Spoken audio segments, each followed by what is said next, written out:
Change is everywhere around us, from birth to death, through changing of seasons every year, through day and night, and throughout every passing moment we experience change.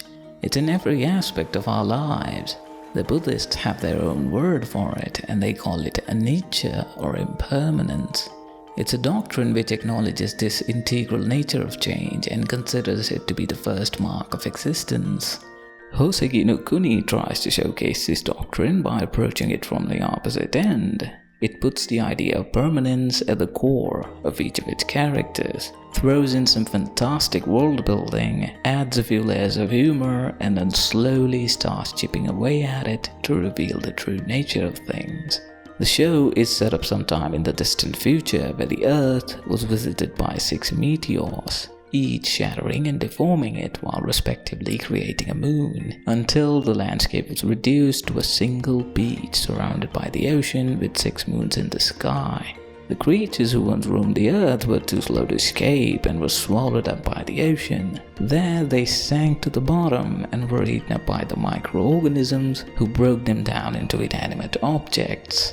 And over many years these were slowly crystallized and once again thrown back up to the surface as these sentient, genderless life forms called gems. All of the characters in the show are composed of a different kind of gem, and their hardness determines their role in the community. Where stronger gems are more suited to fighting the Lunarians, the weaker ones take on supporting jobs like research, medicine, and smithing. Furthermore, their constitution also allows them to be practically immortal. They only need sunlight to survive, and even if they shatter into tiny pieces, they can always be put back together. But their rigid, unchanging nature also works against them. A brittle gem can never train themselves to become physically stronger. So gems who don't fit into the community because of their constitution are left feeling worthless. And this rigidity is further extended to their mental state as well. Once they have acquired that purpose of fighting the Lunarians early on, the realization that they aren't suited to it does not push them away at all. Instead, they continuously try to do it, banging their heads against this mental wall because they're unable to give up. Daya keeps using different techniques to compensate for her brittleness. Phos constantly tries to find ways to be acknowledged as a warrior, and even Cinnabar, who is considered wise by Sensei, can't help but be attracted to the same purpose. Not only that, there are some gems who have forgotten why they're fighting, but they keep on going in the same direction, carrying this ugly mass of existential dread within them, and it brings them a lot of pain and sorrow. This is one of the many ways Houseki no Kuni showcases the importance of change. That attachment to something, even if it is to the idea of a purpose, brings suffering. But this suffering isn't openly expressed by the characters. They don't shout at each other or have emotional breakdowns. They've lived with it for so long that it's become a part of them. And early on, you can often catch its glimpses in how the characters carry themselves, in their offhand comments which they quickly deny, or in their introspective monologues when they're by themselves. The humor mostly obscures it in the beginning, but as the show moves forward, these feelings get heavier and start leaking out of the scenes. As we get into the second half of the show, the humorous charades of the characters can no longer cover it up. And it becomes clear that they were always aware of this, of the fact that they are suffering because of who they are, that their own inability to change certain aspects of themselves is causing them pain. So they desire change. And luckily, there is someone who does change. Phos. Initially, she was a frail, weak, and to be blunt, a useless gem. At the age of 300, she had no contribution to the community. She had no talents, no special abilities, she couldn't succeed at even the supporting jobs. And she was really fragile, with a hardness of 2.5. Most of the gems had a very low opinion of her, and almost every one of them saw her as a bother. But thanks to Diamond and Cinnabar, she had determination to pursue change. And she does. But this change comes at a heavy price. During her pursuit, she's broken into pieces over and over. Her body parts are replaced, her memory is gone. She goes through some horrible experiences that will forever traumatize her, and she even loses a friend. She achieved almost everything she set out to do. She's now stronger physically and mentally. She can fight the Lunarians. She's acknowledged by all the gems, and some of them even look up to her. She has carved a place for herself, but here's the thing. There is no satisfaction in it. She wasn't satisfied before, and she isn't satisfied now, even when her circumstances have changed according to her desires. This constant feeling of unsatisfactoriness is often described in Buddhism as dukkha, which is also denoted as the second mark of existence. This dukkha embodies diverse aspects of unpleasant human experiences and exists independently of change. And Phos's damaged state, even after going through change, is a testament to the innate nature of it, that by simply embracing change, one cannot get rid of it. Now, I have to stop here and give credit where it's due, because all this suffering and despair would be crushing if the show didn't do such an excellent job of mixing it with humor. In these situations, comedy can very easily feel out of place and jarring, but the show handles it expertly. In fact, the humor isn't just there to cover things up, at times it conveys some important messages as well. And while we're on the topic, let us acknowledge Studio Orange's amazing production job. Their choice of going 3D CG to complement the solid rigid gems, the amount of effort put into the hair and the caustics, their ability to capitalize CG's strengths and the freedom of camera movement, but at the same time, using 2D as a guide in cases where 3D falls short. It's an example of the level of understanding they have of the material, the awareness of what they are doing and how clear their vision is. They know that there are things they can't get away with, and they work their way around it to the best of their ability, and the end result is often mesmerizing. But all this wouldn't be possible if the source material didn't give them that degree of freedom.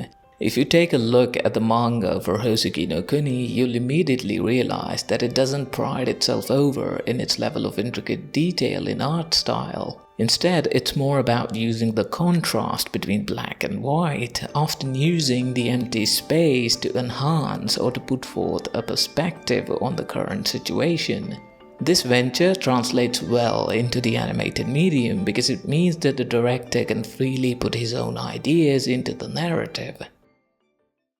Take a look at this panel of Phos sitting on a bench as she hallucinates Antarcticide. It's interesting here how perspective ties into the current mindset of the character. Phos is sitting in the dark, alone on a bench and far beyond into the depths of her mind, which is symbolized by the bench she's sitting on, is the hallucination of Antarcticide. The anime one-ups this by incorporating Phos's twisted mental state as well, by warping the bench as the hallucination materializes. There are more examples on how this creative freedom leads to some brilliant shot compositions, but let's get back on topic here.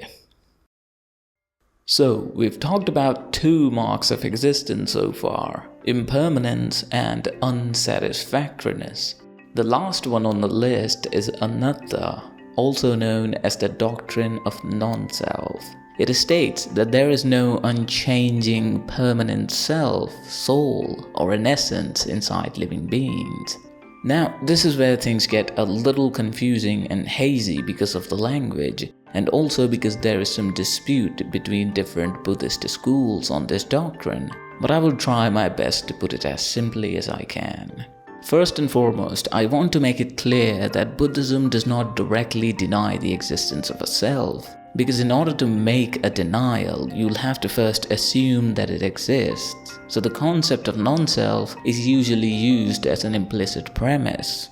Now, you're probably wondering, then what about the whole flesh, bone and soul story from the show? See, this is where Hosheki no Kuni seems to part ways from Buddhism in its literal storytelling. The concept of the existence of a soul falls into the territory of Hinduism, and it is also where most of the imagery in the show comes from. For example, the Lunarian's form closely resembles the Apsara from the Hindu lore.